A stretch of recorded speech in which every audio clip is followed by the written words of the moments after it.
जय हिंद साथियों, नमस्कार, सत श्री अकाल, आदाब। मैं पंकज शर्मा आप सभी का फिर से इस यूट्यूब प्लेटफॉर्म क्लासरूम पर हार्दिक स्वागत करता हूं। आज फिर से बच्चों प्रैक्टिस सेशन की एक और क्लास लेके आया हूं और मेरी पूरी कोशिश है कि मैं आपको अच्छे से जितना भी टॉपिक पढ़ा है हम उसको बहुत अच्छे से प्रैक्टिस कर लें। आप मुझे एक बार ये बताओ कि साउंड क्वालिटी और पिक्चर क्वालिटी बिल्कुल सही आ रही है ना? कोई दिक्कत तो नहीं है साउंड क्वालिटी में या पिक्चर क्वालिटी में? बिल्कुल ठीक समझ में आ रहा है सब कुछ? ठीक है। और एक बात और बताओ, क्लास सही चल रही है ना आपकी? बिल्कुल सही चल रही, कोई प्रॉब्लम है क्लासेस में? समझ में आ रही है चीज़ें आपको? चीज़ें समझ में तो आ रही है ना? ठीक है, क्योंकि ऑफलाइन में क्या होता है बच्चों कि ऑफलाइन में तो आप हमारे सामने होते हो, तो आप हमें उस समय तुरंत बता भी दो या तुरंत आपके जो चेहरे के एक्सप्रेशंस पढ़ के भी हम बता लेते हैं कि आपको क्वेश्चन समझ में आया नहीं आया। लेकिन ऑनलाइन में क्या दिखते नहीं हो आप। ठीक है, हमें मुझे ये तो पता है कि आप मुझे इस समय देख, लेकिन आप क्या बिल्कुल ऐसे सामने नहीं हो। ठीक है, लेकिन मुझे पता है कि मेरा जो प्यारा सा परिवार है जो मेरे सामने मुझे देख रहा है, तो बस ये होती है। तो आप है ना कमेंट बॉक्स में डाल दिया करो कि क्वेश्चन आपको समझ में आ रहे हैं, चीज़ें आपको समझ में आ रही हैं। ठीक है, और आज की हमारी इस टॉपिक की लास्ट क्लास है जिसमें आपको मैं प्रैक्टिस करवाने वाला हूँ। आज मैं आपको अच्छे अच्छे क्वेश्चंस लाया हूँ। जो मैंने पिछले बार क्वेश्चंस नहीं करवाए थे ना, आज मैं बहुत अच्छे अच्छे क्वेश्चंस लेके आया हूँ। और अब है ना, आज इस क्लास को थोड़ा सा हम चेंज करके देते हैं। मैं आज जो क्वेश्चन आएंगे ना वो बिल्कुल नीचे आएंगे, नीचे पट्टी में आपको नीचे क्वेश्चन आ जाएंगे। ठीक है, बात समझ में आ गई? और नीचे क्वेश्चंस आपको दिखेंगे और आपको मैं भी दिखता रहूंगा और मैं आपको यहाँ पे सॉल्व करवाता रहूंगा। बात समझ में आ गई? ऐसा नहीं होगा कि क्वेश्चन आया सामने और मैं दिख ही नहीं रहा हूँ। आज मैं भी दिखूंगा और क्वेश्चन भी दिखेंगे, दोनों एक साथ दिखेंगे आपको। ठीक है, समझ में आ गया? तो शुरू कर दें क्वेश्चन। देखो पहला क्वेश्चन क्या है। पहला क्वेश्चन देखो आपके सामने आ गया है। इसमें देखो लिखा क्या है कि the number of students present in the school today are less. तो अब आप इसमें इस क्वेश्चन को पढ़ो और जवाब दो इसमें। ठीक है, सारे जवाब दो। मैं चाहता हूं everybody will give the answer. ठीक है, सारे बच्चे आंसर दो इसमें कि यहां पर जो वर्ब है ना वो है आर। तो वर्ब क्या है मेरे पास? वर्ब मेरे पास आर। तो और सब्जेक्ट में क्या लिखा है? सब्जेक्ट में लिखा है प्यारे बच्चों द नंबर ऑफ। क्या लिखा है? The number of. तो सब्जेक्ट में द नंबर ऑफ होगा तो आगे बच्चों वर्ब कैसे आएगी ये बताओ। तो आगे जो वर्ब है वो आर थोड़ी होगी। आपको पता है ना कि सब्जेक्ट सेंटेंस में लिखा है the number of people applying were so large, sorry, the number of students present in the school today are less because of the rumor of an approaching storm। तो इसमें बच्चों ध्यान दो आप कि इस क्वेश्चन के अंदर जो वर्ब है हमारी, वर्ब क्या है? आर है। और सब्जेक्ट में क्या लिखा है? The number of. तो द नंबर ऑफ के अकॉर्डिंग वर्ब कैसी हो जाएगी?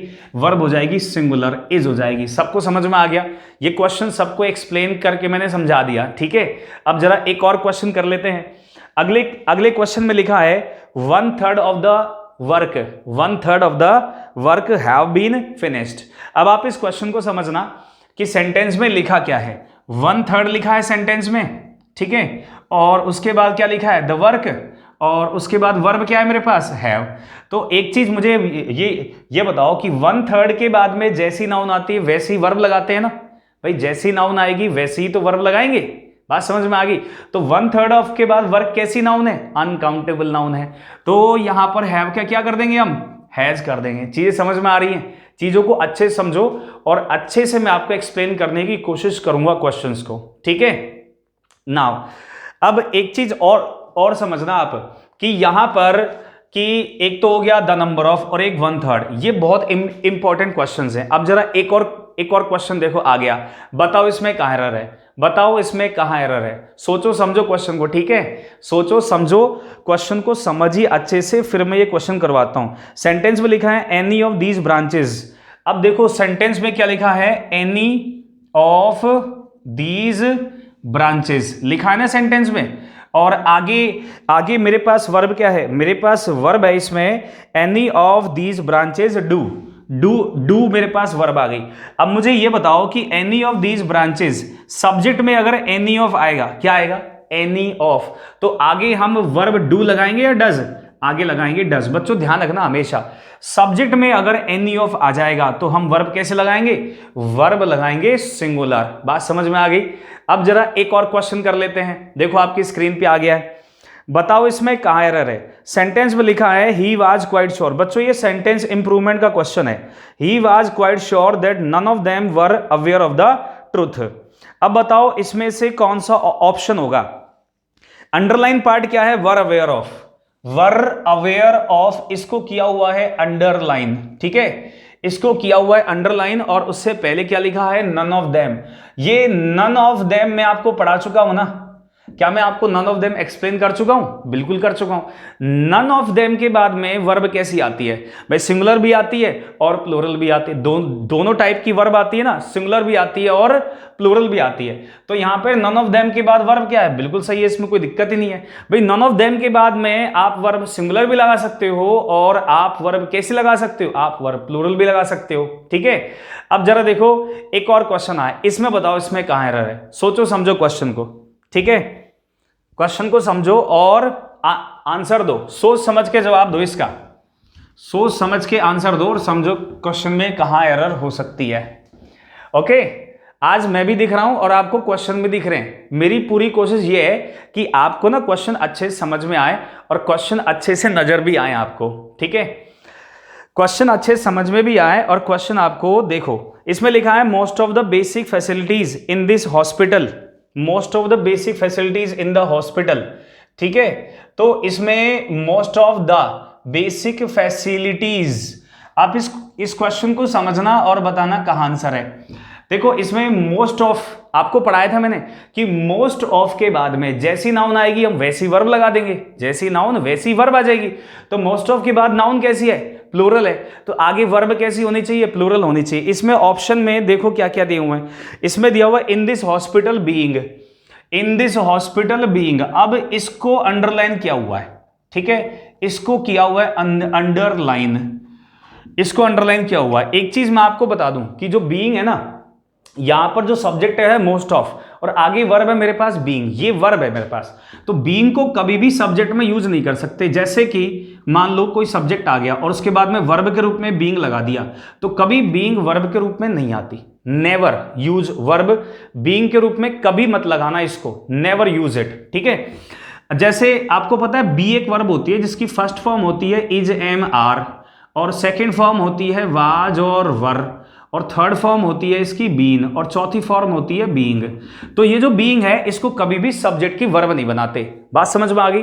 इसको कभी भी सब्जेक्ट की वर्ब नहीं बनाते, या तो बनाते हैं इजमार को, या बनाते हैं वाज वर को, और या बनाते हैं किसको? बीन को। अब इसमें देखो हमारे पास ऑप्शन में क्या क्या है, मेरे पास ऑप्शन में है, पहले तो दिया हुआ है ए ऑप्शन में इन दीज हॉस्पिटल्स, ठीक है, इन दीज हॉस्पिटल्स आर। तो एक चीज आप समझना बच्चों कि यहां पर ना मोस्ट ऑफ के बाद में जैसी नाउन आएगी वैसी तो वर्ब लगाएंगे, तो यहां पे प्लूरल नाउन है तो वर्ब कैसी आएगी? प्लूरल आएगी। अच्छा इसमें ना देखो, इसमें बच्चों जो सी ऑप्शन है, जो सी ऑप्शन है ना, जो सी ऑप्शन है उसमें भी आर वर्ब दी हुई है ना आर, लेकिन बच्चों उसमें दिया हुआ है ऑफ प्रीपोजिशन की, of these hospitals, hospitals are, तो ऑफ नहीं आ सकता यहां पे क्योंकि डबल एफ दिया हुआ है, इसका कोई मतलब नहीं है। जैसे यहां पे है कि इन दिस हॉस्पिटल, थोड़ा सा चेंज हो गया, दिस हॉस्पिटल की जगह क्या हो गया? दीज हॉस्पिटल, उससे कोई फर्क नहीं पड़ता। तो हमारे पास आंसर क्या है? इसका आंसर है इन दीज हॉस्पिटल्स आर। बच्चों समझना, बीइंग को कभी भी ना सब्जेक्ट के रूप में यूज नहीं करते हम, बीइंग को कभी भी सब्जेक्ट के रूप में इस्तेमाल में नहीं लेते हैं। अब जरा एक और क्वेश्चन कर लेते हैं, बताओ कहां एरर है? इस क्वेश्चन में क्या लिखा है देखो समझो, इसमें लिखा है a lot of people has involved, a lot of people, a lot of people has involved, ये लिखा हुआ है। तो अब आप इसको समझना कि भाई सेंटेंस में क्या है? ए लॉट ऑफ पीपल, आपको रूल याद आ गया ए लॉट ऑफ का कि भाई ए लॉट ऑफ के बाद में जैसी नाउन आती है वैसी वर्ब लगाएंगे। तो यहां पर पीपल के साथ हम हैज नहीं क्या लगा देंगे? हैव लगा देंगे। बात समझ में आ गई? पीपल के साथ हैज नहीं क्या हो जाएगा? हैव। आप सबका यही आंसर है ना? तो ए लॉट ऑफ के बाद में पीपल लिखा है तो हैज नहीं क्या हो जाएगा? हैव हो जाएगा। अब जरा एक और क्वेश्चन कर लेते हैं, बताओ इसमें कहां एरर है? ये भी बच्चों सेंटेंस इंप्रूवमेंट का क्वेश्चन है। क्वेश्चन में क्या लिखा है देखो, क्वेश्चन में लिखा है कि वाज इट, क्या लिखा है? Was it they, was it they, was it they who were, इतना पार्ट अंडरलाइन है। हमसे पूछ रहा है कि बताओ इसमें कहां, इसमें से कौन सा ऑप्शन हमारा आंसर होगा। हमसे ऑप्शन पूछ रहा है कि भाई पहला ऑप्शन होगा, पहले ऑप्शन में क्या लिखा है? वर इट दे, ठीक है, वर इट दे हूवर, यहां पर ये लिखा है। और दूसरे ऑप्शन में लिखा है भाई was it they who had. और चौथे ऑप्शन में क्या लिखा है, और तीसरे ऑप्शन में लिखा है मेरे पास वर इट दे हु। तो आप, और यहां पे लिखा है नो इंप्रूवमेंट। तो आप इस चीज को समझना कि यहां पर ना नो इंप्रूवमेंट है। आप इस बात को समझो कि was it they who were, ठीक है, समझना was it they who were में इट, बच्चों यहां पर जो इट है ना, इसकी वर्ब कौन है, वाज है। और ये जो दे है और इसके बाद में हु दिख रहा है, हु के बाद में वर्ब आई, तो इस वर्ब का सब्जेक्ट कौन हुआ, इस वर्ब का सब्जेक्ट कौन हुआ, दे हुआ ना। हु विच दैट का रूल याद है आपको कि भाई हु विच दैट में क्या करते हैं हम, हु विच दैट के अंदर उसके बाद जो भी वर्ब आती है उसका सब्जेक्ट उससे पहले होता है। तो यहां पे वर्ब का सब्जेक्ट कौन है, दे। तो ये तो हो गई बिल्कुल करेक्ट। तो अगर दे इस वर्ब का सब्जेक्ट है तो फिर इस वर्ब का सब्जेक्ट कौन हुआ, इट हुआ। ये बच्चों प्रश्नवाचक वाक्य है। क्या ये एक प्रश्नवाचक वाक्य है, इंट्रोगेटिव सेंटेंस है, ध्यान रखना इस बात का। तो इसलिए जो वर्ब है इट से पहले आ गई, तो ये भी सही है, ये भी करेक्ट है। तो आंसर क्या हमारा, नो इंप्रूवमेंट। क्या है बच्चों, नो इंप्रूवमेंट क्वेश्चन है ये। बच्चों ध्यान देना कि इसमें यहां पर वाज इट दे लिखा हु वर अक्यूज्ड, तो इसके अंदर ना हमने यहां पर ये देखा कि यहां पर इस वर्ब का सब्जेक्ट कौन है और इस वर्ब का सब्जेक्ट कौन है, तो इससे हमने इसको पहचान लिया। तो ज्यादा कठिन नहीं है क्वेश्चन। अब एक और क्वेश्चन कर लेते हैं। देखो आपको दिख गया क्वेश्चन। अब बताओ कि अभी बच्चों मेरे पास कोई ऐसी टेक्नोलॉजी नहीं है कि मैं ना क्वेश्चंस को समझ के मतलब देख लूं अभी, इसलिए मैं क्वेश्चंस को लिख के लाया हूं ताकि मैं आपको अच्छे से करवा सकूं। अब मैं देखो एक और क्वेश्चन करवाता हूं आपको। बताओ इसमें क्या एरर है, ठीक है, सोचो समझो और फिर उसके बाद में बताओ। सोचो समझो और फिर बताओ, आराम से समय लो, सोचो समझो, ठीक है। और मैं चाहता हूं कि प्रत्येक बच्चा जवाब दे। सेंटेंस में लिखा है I paid a lot of money, मैंने बहुत सारा पैसा पे किया फॉर द कैमरे के लिए मैंने बहुत सारा पैसा पे किया। एंड एक्सपेक्ट्स, और उम्मीद करता हूं इट टू वर्क, इसको काम, और उम्मीद करता हूं कि ये काम करेगा। तो अब इस बात को समझना। देखो बच्चों आ जाओ, इसमें क्या लिखा है कि I paid a lot of, मैंने बहुत सारा पैसा। तो यहां पे आपको एंड दिख रहा है, एंड के बाद में वर्ब आ गई एक्सपेक्ट्स। देखो समझो इस क्वेश्चन को, एंड के बाद में एक्सपेक्ट्स वर्ब आ गई। तो एंड के बाद में जब भी वर्ब आएगी वो किसके अनुसार होनी चाहिए, जो उससे पहले लिखिए। इससे पहले कौन सी वर्ब है, ये रही, देखो ये वर्ब है पेड, वर्ब की सेकंड फॉर्म है। ये क्या है, वर्ब की सेकंड फॉर्म है। तो इसका मतलब ये भी वर्ब की सेकंड फॉर्म होनी चाहिए। तो यहां पर क्या हो जाएगा, एक्सपेक्टेड हो जाएगा। एक्सपेक्ट्स में बच्चों एस लग रहा है तो ये फर्स्ट फॉर्म है, तो इसको क्या कर देंगे, एक्सपेक्टेड। बात समझ में आ गई ना। एंड के बाद में जैसी जो वर्ब होगी वो एंड से पहले आने वाली वर्ब के अनुसार आती है हमेशा। इस बात को समझ लेना आप। क्लियर है सबको। अब जरा एक और क्वेश्चन कर लें। अरे बच्चों समझ में आ रहा है ना। मैं चाहता हूं कि आपको सारी चीजें ना क्लास में यहीं पे समझ में आ जाए। कोई डाउट हो तो आप कमेंट बॉक्स में डाल देना मुझको, ठीक है। अब जरा एक और क्वेश्चन कर लो, बताओ इसमें क्या एरर है। अब मैं ये क्वेश्चन आपको एक्सप्लेन करूंगा, ठीक है। तब तक आप सोचिए कि इस क्वेश्चन में कहां एरर हो सकती है, फिर मैं भी आपको ये क्वेश्चन एक्सप्लेन करूंगा।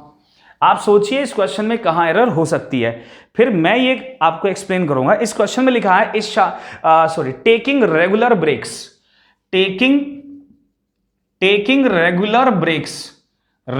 ब्रेक्स, ठीक है। और ब्रेक्स, और आगे लिखा है भाई फ्रॉम वर्क, और फिर लिखा है आर। तो अब मुझे बता दो कि वर्ब तो मेरे पास क्या होगी, आर। समझ गए ना, वर्ब क्या है मेरे पास, आर है। अब अगर आर वर्ब है मेरे पास तो उसका सब्जेक्ट भी उससे पहले होगा। आर से पहले क्या लिखा है, फ्रॉम वर्क, तो फ्रॉम के बाद वर्क तो हो गया ऑब्जेक्ट, और इससे पहले सब्जेक्ट क्या है, टेकिंग रेगुलर एक्सरसाइज। इसमें आपको दिख रहा है टेकिंग आईएनजी वाली वर्ब जिरेंड है। क्या है ये जिरेंड है। और जो जिरेंड होती है आप जानते हो ना, जो जिरेंड होता है वो क्या होता है, वो होता है अनकाउंटेबल, वही सब्जेक्ट हो सकता है। तो ये अनकाउंटेबल नाउन हुई जिरेंड, तो इसके अनुसार वर्ब कैसी हो जाएगी, इज। यहां पे जिरेंड सब्जेक्ट है। कौन है सब्जेक्ट मेरे पास, जिरेंड सब्जेक्ट है। आप ये सोचोगे सर रेगुलर ब्रेक्स क्या है, बच्चों रेगुलर ब्रेक्स ऑब्जेक्ट है। क्या है ये, ऑब्जेक्ट किसका, इस टेकिंग का। जो रेगुलर ब्रेक्स है ये टेकिंग का ऑब्जेक्ट है। क्लियर है क्या? चीज समझ में आ गई? अब आप एक और क्वेश्चन मैं आपको दे रहा हूं, बताओ इसमें क्या है, दिख गया ना आपको? बताओ, सोचो समझो और इस क्वेश्चन का जवाब दो। आराम से सोचो, है ना? ठीक है, और फिर इसका जवाब दो, सोच समझ के आंसर दो इसका।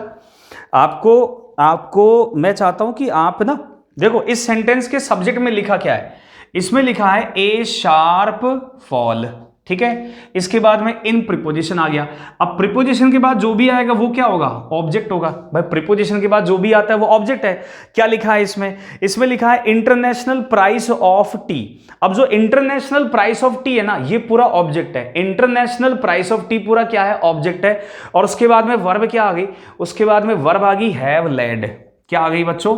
Have led. ये वर्ब है मेरे पास। अब इसका सब्जेक्ट कौन है? ये है ए शार्प फॉल। फॉल का मतलब क्या होता है? गिरावट। क्या होता है? गिरावट होता है। मतलब गिरावट को अपन काउंट कर सकते हैं क्या? नहीं कर सकते, अनकाउंटेबल नाउन है। फॉल क्या है? अनकाउंटेबल नाउन है, गिरावट। तो यहां पे हैव नहीं, क्या हो जाएगा? हैज हो जाएगा। ए शार्प फॉल, तो फॉल यहां पर। अब मेरे को कैसे पता चला कि भाई ये है? देखो, ए आर्टिकल के बाद में दो शब्द हैं और दो शब्द में हमेशा दूसरा क्या होता है? नाउन होता है। और नाउन ही सब्जेक्ट होती है। बात समझ में आ गई ना? इसलिए फॉल को मैंने समझा सब्जेक्ट, गिरावट अनकाउंटेबल है, इसलिए हैज लगा दिया। अब एक और क्वेश्चन करवा लेता हूं, बताओ इसमें कहां एरर है? क्वेश्चन को समझो और फिर उसके बाद जवाब दो। ठीक है, अंडरस्टैंड द क्वेश्चन और फिर उसके बाद में आंसर दो। सारे आंसर दोगे? ठीक है, आज मैं भी दिख रहा हूं और आपको क्वेश्चन भी नजर आ रहा है। ठीक है, ऐसा नहीं गुरुजी कहां चले जाते हैं। तो मैं भी हूं, क्वेश्चन भी हूं। मैंने सोचा आज आपको इस तरह से करवाया जाए। मेरी कोशिश रही है कि आपको क्वेश्चन भी आराम से अच्छे से नजर आए। क्वेश्चन मैं नीचे, क्वेश्चन ऊपर, बस क्वेश्चन तो ऊपर रहना चाहिए हमारे। तो बच्चों सोचो इसमें कहां एरर हो सकती है? Where could be the error? ठीक है, क्वेश्चन में कहां एरर हो सकती है, इस क्वेश्चन को आप समझिए। ओके, क्वेश्चन में सब्जेक्ट क्या है? कंडक्ट है। भाई सब्जेक्ट क्या है? कंडक्ट है ना। The conduct of these students.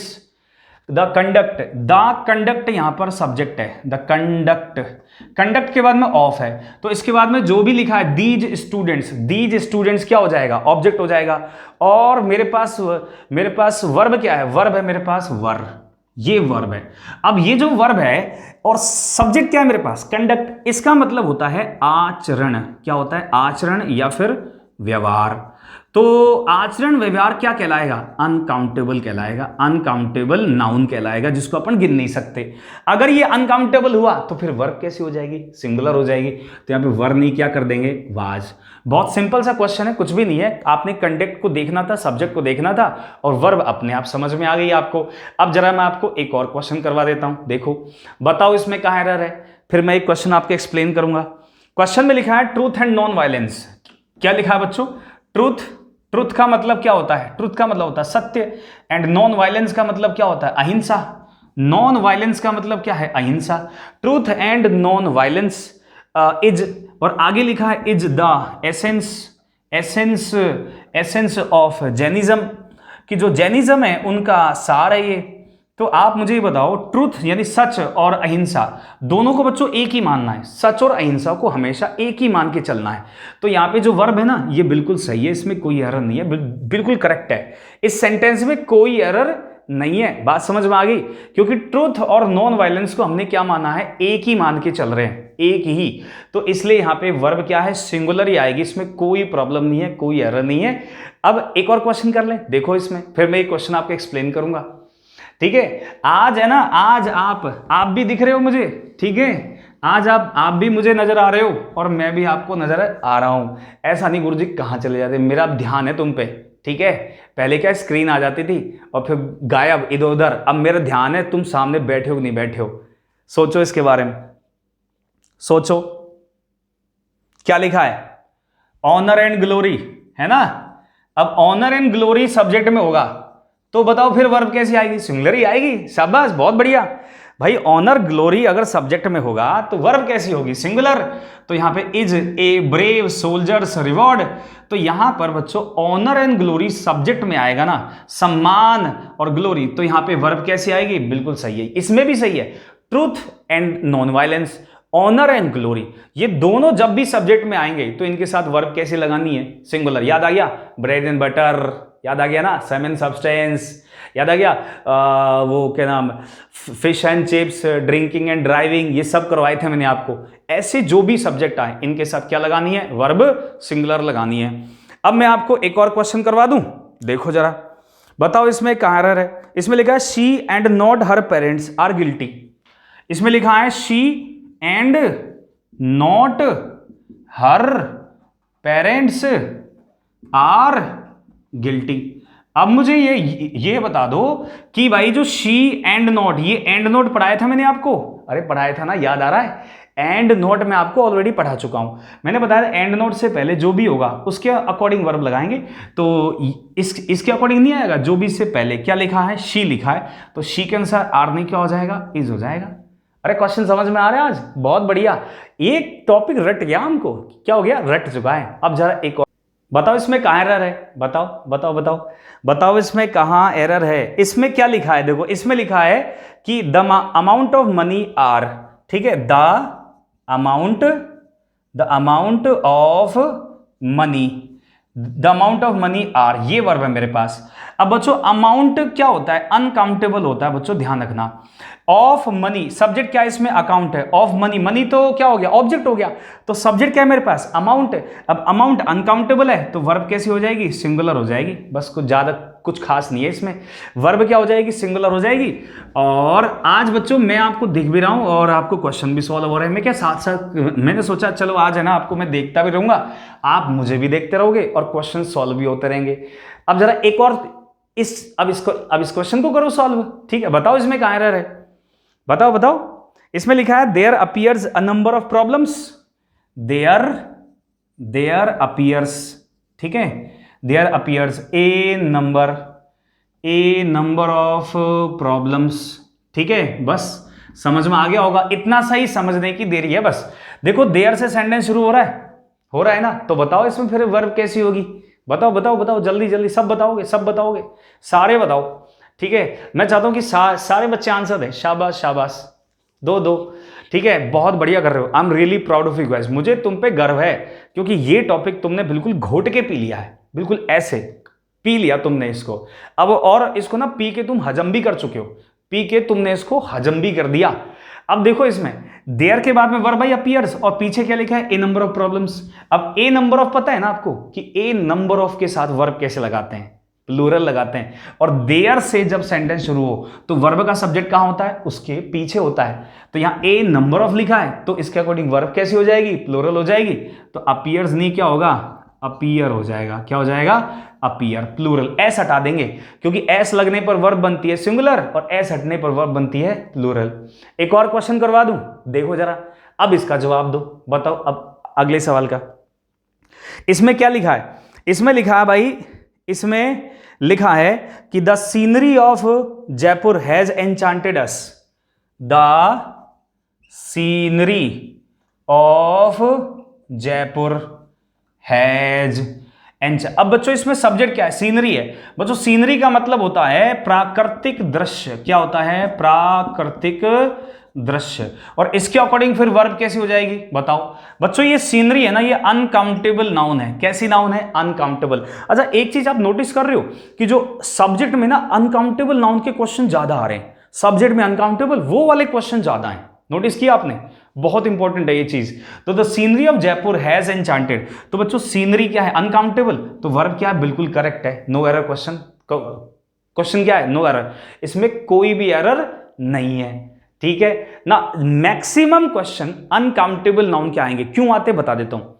Uncountable noun के क्वेश्चन इसलिए आते हैं ज्यादातर क्योंकि ना बच्चे समझ नहीं पाते अनकाउंटेबल नाउन को। सिंगुलर प्लूरल जो काउंटेबल होती है ना उसको तो समझ लेते हैं, लेकिन जब अनकाउंटेबल नाउन आती है तो उसको वो समझ नहीं पाते और इसलिए वो एग्जामिनर उस चीज का फायदा उठाता है। मेरा यकीन मानो यही रीजन है सबसे ज्यादा बड़ा, जो कि अनकाउंटेबल मैक्सिमम क्वेश्चन इसी का आते हैं। और एक चीज बता दूं, जो एग्जामिनर होता है ना वो सही भी होता है, उसको पता है कि बच्चा अटकेगा, ठीक है। अब जरा एक और क्वेश्चन कर लेते हैं, बताओ में कहां एरर है, बताओ बताओ बताओ, सोचो और समझो। क्वेश्चन में लिखा है कि the magistrate and collector were, the magistrate and collector were, तो सोचो, अब देखो मजिस्ट्रेट और कलेक्टर दोनों को एंड से जोड़ा हुआ है, द एक ही लगा रखा है ना, एक ही तो लगाया हुआ है भाई। मजिस्ट्रेट एक तो हो गया मजिस्ट्रेट, ठीक है, और दूसरा हो गया क्या, कलेक्टर। अब दोनों को एंड से जोड़कर द एक ही लगा रखा है। मुझे बताओ अब दोनों एक हो सकते हैं क्या? क्या मजिस्ट्रेट और कलेक्टर दोनों को अपन एक मान सकते हैं? अरे मान सकते हैं क्या? बोलो, जवाब दो मुझे। क्या हम इन दोनों को एक मान सकते हैं? मान सकते हैं। मजिस्ट्रेट ही कलेक्टर हो सकता है और द एक के साथ लगा रखा है, तो वर्ब कैसी हो सकती है? सिंगुलर हो सकती है ना। अब वर्ब क्या है मेरे पास हमारे पास वर्ब है वर। तो वर्ब जो वर्ब है, तो वर की जगह पर क्या कर दिया जाएगा? वाज कर दिया जाएगा, क्योंकि मजिस्ट्रेट और कलेक्टर दोनों के दोनों क्या, हम दोनों को एक ही व्यक्ति मान सकते हैं। तो वर्ब कैसे लगा दी हमने? सिंगुलर लगा दी। अब हम जरा एक और क्वेश्चन कर लें। देखो जरा इसमें बताओ कहां आंसर है। It is I who is to blame, क्या लिखा है? It is I who is to blame, ठीक है, it is I who is to blame. अब आप मुझे ये बताओ कि भाई it is I who is to blame में आपको याद है कि इट का सब्जेक्ट, मतलब इट सब्जेक्ट और इसकी वर्ब कौन है? इज। तो इज के, इट के अनुसार इज तो सही आ गई। हु दिख रहा है, अब हु के बाद में वर्ब है और इसका सब्जेक्ट कौन हुआ? आई। अब आपको पता है कि ऑटोमेटिक अब आप आंसर निकाल लोगे भाई। आई के अनुसार अब इज आएगा क्या? नहीं आएगा, सबको मालूम है, एवरीबडी नोज कि भाई आई के साथ कभी इज आता ही नहीं है। तो यहां पे इज नहीं, क्या हो जाएगा? एम हो जाएगा। बहुत ईजी है क्वेश्चन। तो इट की वर्ब कौन है? इज। और आई की वर्ब कौन है? तो इट के साथ तो इज सही है, लेकिन आई के साथ इज गलत है, क्या हो जाएगा? एम हो जाएगा। एक और क्वेश्चन करवा दूं, कर लो, देखो बताओ इसमें कहां है। इसमें लिखा है कि a person performs well if he is required to do a thing that interest him most, ठीक है। तो इसमें लिखा है अ पर्सन परफॉर्म्स वेल। देखो, ए पर्सन परफॉर्म्स वेल, ठीक है, इफ, अगर एक व्यक्ति बहुत अच्छा परफॉर्म करता है, अगर if he is required to do a thing that interest him most. अब आप इसको समझना, बहुत अच्छा क्वेश्चन है, थोड़ा सोचो इसके बारे में, बहुत अच्छा क्वेश्चन है, थोड़ा सोचो। मैं चाहता हूं कि आप सोचो इस क्वेश्चन, मैंने यहां भी लिख दिया, ऊपर तो आपको दिख ही रहा है साफ। इस क्वेश्चन के बारे में सोचो। देखो मैं आपको एक्सप्लेन कर रहा हूं। इसमें ए पर्सन क्या है? ए पर्सन है इसमें सब्जेक्ट, और इसके साथ वर्ब कैसे आ गई? परफॉर्म्स, ये तो सही है। वेल इफ इसमें क्या है? कंजंक्शन, फिर उसके बाद में ही दोबारा सब्जेक्ट आ गया एक और, इसके साथ इज भी वर्ब सही आ गई। फिर आगे जाके मुझे दिखा दैट कंजंक्शन, सॉरी यहां पे जो दैट है ना, ये कंजंक्शन नहीं है, ये रिलेटिव प्रोनाउन है। क्या है? Relative pronoun. यहां पे हु विच दैट का रूल लग रहा है। क्या लग रहा है? हु विच और दैट। दैट के बाद में वर्ब नजर आ रही है इंटरेस्ट, ये प्लूरल वर्ब है। इंटरेस्ट का मतलब होता है रुचि होना। क्या होता है? रुचि होना। इस सेंटेंस का मतलब यह है कि एक व्यक्ति उस काम को बड़े अच्छे से करता है जिसमें उसको रुचि होती है। तो यहां पर रुचि होना मतलब है। अब इस वर्ब का सब्जेक्ट कौन हुआ? ए थिंग, जो दैट से पहले। ए थिंग का मतलब एक कोई चीज, सिंगुलर, तो इसलिए इंटरेस्ट नहीं, क्या हो जाएगा? इंटरेस्ट हो जाएगा, क्योंकि दैट से पहले ए थिंग सिंगुलर है, इसलिए वर्ब क्या लगा देंगे हम? सिंगुलर लगा देंगे। बस इसमें इतना सा करना है हमको। समझ में आ गया ना कि यहाँ पे दैट के बाद में वर्ब आएगी और इसका सब्जेक्ट कौन है? ए थिंग है, इसलिए सिंगुलर वर्ब लगा दी। एक और क्वेश्चन कर लें अब, देखो जरा, देखो बताओ इसमें कहां एरर है? सोचो इसमें कहां एरर हो सकती है। क्वेश्चन में क्या लिखा है? क्वेश्चन में लिखा है कि भाई it is the doctor who suggest new medicine. It is the doctor who suggest new medicine. और इसमें हमको कुछ ऑप्शंस भी दिए हुए हैं। इसमें ए ऑप्शन में लिखा है हु सजेशंस, बी में लिखा है विच सजेस्ट न्यू, और यहां पे सी में लिखा है मेरे पास हु सजेस्ट न्यू। तो अब आपको देखना है कि यहां पर इट इज द डॉक्टर लिखा हुआ, देखो क्या लिखा है? इट इज द डॉक्टर, और उसके बाद में लिखा है हु सजेस्ट, सजेस्ट वर्ब है मेरे पास, हु सजेस्ट न्यू मेडिसिन। अब आपको इस चीज को समझो कि यहां पे अंडरलाइन कौन सा पार्ट किया हुआ? Who suggest new. अब हु के बाद में वर्ब आ गई, इस वर्ब का सब्जेक्ट कौन होगा? The doctor.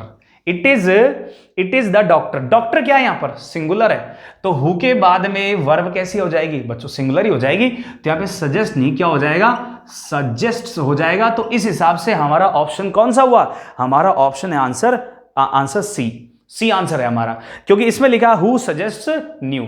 बच्चों सी आंसर जिसने दिया है ना, शाबाश। ऐसे ही क्वेश्चंस का आंसर है, बहुत बढ़िया।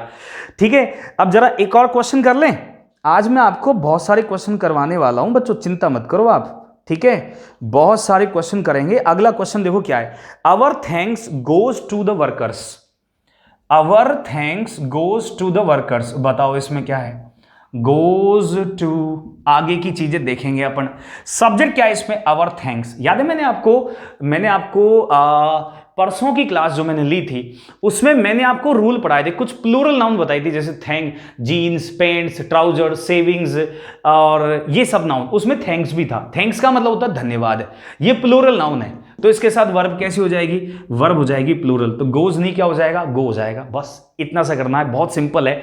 नाउन देखनी है, सब्जेक्ट देखना, नाउन देखनी और उसके अकॉर्डिंग वर्ब लगानी। प्लूरल तो प्लूरल, सिंगुलर तो सिंगुलर वर्ब लगानी है। अब जरा एक और क्वेश्चन कर लें, देखो इसमें क्या आएगा। इसमें क्या लिखा है? Swimming is one of my hobby. Swimming is one of my hobby. तो अब बताओ इसमें swimming is one of my hobby में कहां एरर है भाई? क्या लिखा है? Swimming is one of my hobby. अब यहां पे जो हॉबी, वन ऑफ दिख रहा है आपको भाई? स्विमिंग सब्जेक्ट है, और क्या है? जिरिंड है। और जिरिंड के अनुसार वर्ब कैसी आ गई? वर्ब तो सही है यहां पर भाई। जब जिरिंड सब्जेक्ट में आएगा तो वर्ब कैसी हो जाएगी? सिंगुलर हो जाएगी। तो वर्ब तो करेक्ट है, सही है ना वर्ब? तो वन ऑफ के बाद नाउन कैसी आती है? वन ऑफ के बाद नाउन कैसी आती है? प्लूरल आती है। तो यहां पे माई हॉबी नहीं, क्या हो जाएगा? My hobbies. क्या हो जाएगा यहां पर? माई हॉबीज हो जाएगा। बच्चों ध्यान रखो, वन ऑफ के बाद हमेशा नाउन प्लूरल आती है, तो वन ऑफ माई हॉबीज कर देंगे इसको। ठीक है, अब एक और क्वेश्चन कर लें। इस क्वेश्चन में लिखा है कि man after man is taking lunch. बताओ, man after man is taking lunch. तो अब देखो, ज्यादा कठिन सेंटेंस नहीं है, मैन आफ्टर मैन। अब आपको पता है ना कि प्रीपोजिशन के दोनों साइड जब नाउन होती है, ध्यान रखो, प्रीपोजिशन के दोनों साइड अगर एक जैसी नाउन है तो वो दोनों नाउन क्या होनी चाहिए? सिंगुलर होनी चाहिए। अगर एक जैसी नाउन है, मैन मैन दोनों सेम है, तो दोनों क्या होंगी? दोनों हमेशा सिंगुलर होंगी। और वर्ब कैसी आएगी? सिंगुलर। नो एरर क्वेश्चन में कोई भी एरर नहीं है। ये रूल बच्चों बहुत इंपॉर्टेंट है, ये भी मैंने कई बार एग्जाम में देखा है। ठीक है, आज मैं भी दिख रहा हूं, क्वेश्चन भी दिख रहे हैं आपको। इसलिए क्या है, आपको ना कई बार जैसे मैं नहीं दिखता, आपको क्वेश्चन दिखता तो आप इधर उधर कोई काम करने चले जाते हैं, मुझे सब पता है। इसलिए मैं आज आया हूं और मैं देखने आया हूं कि कौन कौन पढ़ रहा है, कौन नहीं पढ़ रहा है। बात समझ में आ गई? कौन कौन पढ़ रहा है, कौन नहीं पढ़ रहा है, ये मैं देखने आया हूं। तो अब जरा एक और क्वेश्चन कर लें। चलो जरा एक और क्वेश्चन कर लेते हैं। कौन सी बड़ी बात है? इसमें लिखा है कि अवर इन्फेंट्री हैज मार्च्ड फॉरवर्ड। भाई क्या लिखा है? अवर इन्फेंट्री हैज मार्च्ड फॉरवर्ड। ठीक है, अब इसमें देखो, अवर इन्फेंट्री, याद है इन्फेंट्री कैसी नाउन है? मैंने पढ़ाया था आपको, पुलिस, याद है? Police, children, infantry, cavalry, electorate, ये सब, पोल्ट्री, टेनेंट्री, ये सारी नाउन पढ़ाई थी। इन्फेंट्री बहुवचन नाउन है, तो इसके साथ वर्ब कैसी आ जाएगी? इसके साथ वर्ब कैसी आ जाएगी? बहुवचन आ जाएगी। हैज का हैव कर देंगे। क्या कर देंगे? हैज का हैव।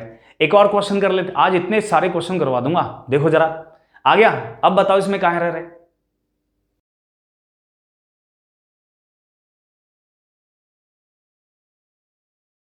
सोचो इसमें कहां आंसर है, ठीक है, और सोच समझ के जवाब दो। आज मैं आपके सामने और साथ साथ मैं आपको सिखाता भी जा रहा हूं। ठीक है, इसमें क्या लिखा है ना, देखो, मैं चाहता हूं कि आज की क्लास ऐसी हो जाए झमाझम। ठीक है, मजा आ जाए आज की क्लास में। आज की क्लास में एक बच्चे का भी आंसर गलत नहीं होना चाहिए। ठीक है, बात समझ में आ गई? इसमें क्या लिखा है? इसमें लिखा है one of the boys who always give. ठीक है, अब आपको इतना तो पता है ना कि भाई वन ऑफ द बॉयज, ठीक है, one of the boys who always. अब हु ऑलवेज और उसके बाद क्या? Who always give the correct answer. Who always give, जो हमेशा देता है करेक्ट आंसर, सही आंसर। जो हमेशा सही आंसर देता है। अब वन ऑफ के बाद में नाउन कैसी आती है, प्लूरल आती है, तो सही है। प्लूरल नाउन के बाद में हु आ गया। अब इस बात को भी समझो कि हु आ गया, और हु के बाद में वर्ब क्या आ गई, गिव, ये भी सही है, क्योंकि हु के बाद में जो भी वर्ब आएगी उसका सब्जेक्ट कौन होगा, जो हु से पहले होगा। बॉयज प्लूरल है तो प्लूरल वर्ब आ गई। अब आगे लिखा है वर्ब इज और आगे लिखा है सैमुअल। तो यहां पर आप इस बात को समझना कि ये जो वर्ब है इसका तो सब्जेक्ट ये हो गया, और इस वन ऑफ का वर्ब कौन हो गई, ये हो गई, तो ये भी सही है। इसमें कोई एरर नहीं है इस सेंटेंस में। मैंने आपको एक चीज बताई थी कि सब्जेक्ट के बाद हु, विच या फिर दैट आ जाए तो आगे दो वर्ब आती हैं। कितनी वर्ब आती हैं, दो, ठीक है। और ये पहली वर्ब तो होती है प्लूरल और दूसरी होती है सिंगुलर। याद है कि अगर वन ऑफ लिखा है, क्या लिखा है, वन ऑफ, तो हु विच दैट के बाद में पहली वर्ब क्या आएगी, प्लूरल, और दूसरी वर्ब क्या आएगी, सिंगुलर। बात समझ में आ गई ना। अब जरा एक और क्वेश्चन कर, बताओ इसमें क्या एरर है, बताओ, ठीक है। मैं भी देख लेता हूं क्वेश्चन में क्या क्या लिखा है। इस क्वेश्चन में लिखा है are there any sausage left in the pan, are there any sausage left in the pan. तो देख लेते हैं इस क्वेश्चन को भी। लिखा है are there any sausage left in the pan. Pan का मतलब होता है बच्चों तवा। क्या होता है, तवा, जिस पर हम रोटी वगैरह सेकते हैं उसको बोलते हैं तवा। तो आर देयर एनी सॉसेज। अब देखो ये प्रश्नवाचक वाक्य है और देयर आ गया, तो वर्ब का सब्जेक्ट कहां होता है भाई, आगे होता है। तो क्या है, एनी सॉसेज सब्जेक्ट है। क्या है, एनी सॉसेज। अब एनी के बाद में जो सॉसेज है ना बच्चों, ये अनकाउंटेबल नाउन है। क्या ये अनकाउंटेबल, सॉसेज का मतलब कोई डिश है जो अनकाउंटेबल नाउन है, और इसके अकॉर्डिंग जो वर्ब आएगी वो कैसी हो जाएगी, आर के स्थान पर क्या कर देंगे, इज कर देंगे कि इज देयर एनी सॉसेज। बात को समझना कि ये एक प्रश्नवाचक वाक्य है और सब्जेक्ट मेरे पास क्या है, एनी सॉसेज। देयर कभी सब्जेक्ट नहीं होता। याद है मैंने बताया था कि देयर से सेंटेंस शुरू हो तो सकता है, वर्ब से पहले देयर हो सकता है, लेकिन देयर कभी सब्जेक्ट नहीं होता। सब्जेक्ट होता है जो आगे लिखा होता है। तो एनी सॉसेज क्या है, मेरा सब्जेक्ट है, और वर्ब आर के स्थान पर क्या कर देंगे, इज कर देंगे। ठीक है। अब जरा एक और क्वेश्चन कर लेते हैं। बताओ इसमें कहां एरर है। इसमें लिखा है कि you and I am going to take part. इसमें क्या लिखा है, you and I am going to take part. जो भी है इसमें यू है और यहां पर आई है, यू और आई है। अब इस बात को समझना कि सब्जेक्ट क्या है, यू और आई, यू एंड आई क्या है, प्लूरल। क्या है, प्लूरल। याद है मैंने बताया था दो नाउन या प्रोनाउन एंड से जुड़ी हो तो वर्ब कैसे आती है, हमेशा प्लूरल। तो बच्चों एम नहीं आएगा, क्या आएगा यहां पर, आर। क्या आएगा यहां पर, आर आएगा। हाँ, अगर ये ऐसे लिखा होता, अगर ये लिखा होता यू और आई, तो अब यहां पर एम आ जाता, क्योंकि मैंने बताया था कि और से अब बच्चों ध्यान रखना, और से अगर दो नाउन या प्रोनाउन जुड़े हों, जैसे कोई दो प्रोनाउन या कोई दो नाउन और से जुड़े हों, तो जो वर्ब का सब्जेक्ट होता है वो वर्ब के सबसे नजदीक वाला होता है। कौन होता है, जो वर्ब के सबसे नजदीक होता है। तो आई के अनुसार एम सही होता अगर यहां होता और, लेकिन यहां पे लिखा क्या है, एंड लिखा है। तो यू एंड आई लिखा है तो एम नहीं, क्या हो जाएगा, आर। समझ में आ गया ना। यू एंड आई दो बहुवचन सब्जेक्ट हैं इसलिए आर लगा दिया। अब एक और क्वेश्चन कर लेते हैं। बताओ इसमें कहां एरर है। देखो इसमें क्या लिखा है, dancing and participating in drama. Dancing and participating, subject है डांसिंग और पार्टिसिपेटिंग। और मैं ये क्वेश्चन आपको एक्सप्लेन भी करता हूं। सब्जेक्ट में क्या लिखा है, डांसिंग, फिर क्या लिखा है, एंड पार्टिसिपेटिंग। तो सब्जेक्ट में लिखा है dancing and participating in drama में। और अब आपको देखना है भाई ये भी जेरेंड है। क्या है ये जेरेंड, और ये भी क्या हो गया, ये भी जेरेंड है। दो जेरेंड है मेरे पास, और दोनों को हमने किससे जोड़ा हुआ है, एंड से। और उसके बाद लिखा है in drama are her favourite pastimes. In drama are her verb मेरे पास क्या है, आर है। तो इसका सब्जेक्ट कौन होगा, ड्रामा तो होगा नहीं क्योंकि ये तो प्रीपोजिशन के बाद लिखा है। सब्जेक्ट कौन होगा, डांसिंग एंड पार्टिसिपेटिंग। दो जेरेंड एंड से जुड़े हो, किससे जुड़े हो, एंड से। अच्छा एक चीज और देखो, चाहे एक दूसरे से संबंधित है, नहीं है, एक दूसरे से संबंधित नहीं है। डांसिंग अलग है और पार्टिसिपेटिंग अलग है। भाग लेना अलग है और नाचना अलग चीज है, दोनों को आप एक नहीं मान सकते। इसलिए यहां पर जो वर्ब है ना ये बिल्कुल करेक्ट है, इसमें कोई दिक्कत नहीं है, आर बिल्कुल सही है। एक मत मानना, डांसिंग और पार्टिसिपेटिंग को हम एक नहीं मानेंगे, दोनों को अलग अलग ही मान के चलेंगे। इसलिए यहां पर जो वर्ब है वो क्या होगी, प्लूरल ही आएगी। ठीक है, बात समझ में आ गई।